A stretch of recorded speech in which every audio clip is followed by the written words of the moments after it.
Hello everyone, কথা ধারাবাহিকের আজকের পর্বে দেখতে পারবেন এভি বলে এই আয়রনটা দিয়ে কথাকে সুস্থ করে তুলবো। কথা বলে কি করতে চাইছেন কি বাচক মশাই? এভি বলে এই ইস্ত্রি দিয়ে আমার স্ত্রীকে ইস্ত্রি করব। তারপর কথা বলে না না বাচক মশাই। এভি বলে চুপ কর, আমাকে বিশ্বাস করিস তো, ভরসা করিস তো। তারপর আয়রন আর টাওয়াল দিয়ে কথাকে শেক দিয়ে দেয়, মানে কথার এক প্রকার সেবাই করে দেয় এভি। তারপর কথা এভির মধ্যে একটা মিষ্টি মুহূর্ত আপনারা দেখতে পাবেন। এদিকে অঙ্কিত কলেজ থেকে ফেরার পরে সিমরানও তার ঘরে চলে আসে, বলে সামনে আমার এক্সাম আছে, আমি কিছু প্র্যাকটিক্যাল বুঝতে পারছি না, আমায় হেল্প করুন। আর এদিকে আক্কি হেল্প করতে থাকলে সিমরান এক দৃষ্টিতেই তাকিয়ে থাকে অঙ্কিতের দিকে, যেটা জুনি নোটিস করে, কিন্তু সেই ঘর থেকে চলে যায় আর নিজের ঘরে গিয়ে কাঁদতে থাকলে কথা বলে কি হয়েছেটা কি। তারপর জুনি সিমরানের ব্যাপারটা এড়িয়ে যায়, কিন্তু কলেজের সমস্ত ঘটনাই বলে যে তার সাথে কি কি হচ্ছে এই দুদিন ধরে।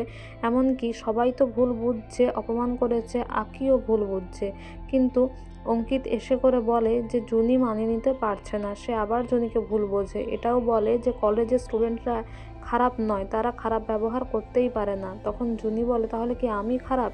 এভি আসে আর বলে আমি কি ভুল সময়ে চলে এলাম? জুনি কাঁদছো কেন, কি হয়েছে? জুনি বলে আমি যাই বলি না কেন তুমি কি বিশ্বাস করবে অগ্নিদা? এভি বলে আমি তোমাকে বরাবর বলেছি তোমার কথা কেউ না শুনলেও আমি শুনবো, বলো কি হয়েছে।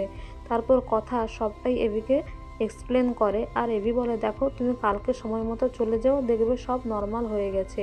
এগুলো প্রথম প্রথম হয়, আর আমরা তো জানি তোমার কেন লেট হয়েছে।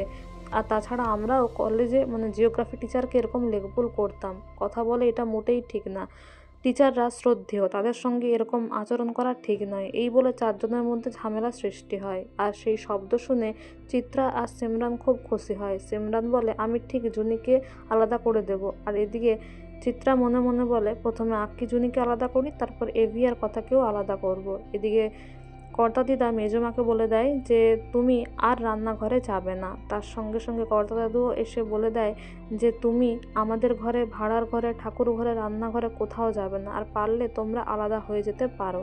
এদিকে চিত্রার একটুও অনুশোচনা বোধ হয় না, সে বলে ক্রিমিনালের কথা বিশ্বাস করছো? এদিকে কর্তা দাদু বলে কিন্তু তুমি বড় বৌমাকে মারতে চেয়েছো, জুনিমাকে মারতে চেয়েছো, এমনকি কথার হার্বাল প্রোডাক্টে কাঁচের টুকরো মেশাতে চেয়েছো, সেটা তো আর মিথ্যে নয়। আক্কি বলে তুমি না রান্না করো না, কি জানি কি মিশিয়ে দেবে, তুমি সবারই ক্ষতি করতে পারো। আর এইসব শুনে চিত্রা আরও ক্ষেপে যায় আর বলে আমি গুহবাড়ির মান সম্মান নষ্ট করেছি, আমি খারাপ তাই না? কিন্তু কথা যে গুহবাড়ির সম্মান নষ্ট করে কথা হারবাল খুললো, নিজের ব্যবসা করছে বাইরে, সেটা দোষ নয়। কিন্তু এভি আসে আর বলে কথা স্বপ্ন দেখেছিল, সেটা পূর্ণ করেছে, সেটা সম্পূর্ণ আলাদা ব্যাপার। আর তুমি যা করেছো সেটা একটা অপরাধ, একটা ক্রাইম, সেটা আলাদা ব্যাপার, তাই দুটোকে তুমি এক করে নিও না। এদিকে অর্ণা এসে কাঁদতে থাকে আর বলে হাত জোড় করছি ব্রো, বিশ্বাস কর আমার মা কিছু করেনি। এই বলে সে সবার কাছেই বলতে থাকে, কিন্তু আক্কি বলে মনটাকে শক্ত কর, আমাদের মা ক্রিমিনাল আর সে অনেক খারাপ কাজই করেছে। তো বন্ধুরা, এই ছিল আজকের update. Thank you for watching the video.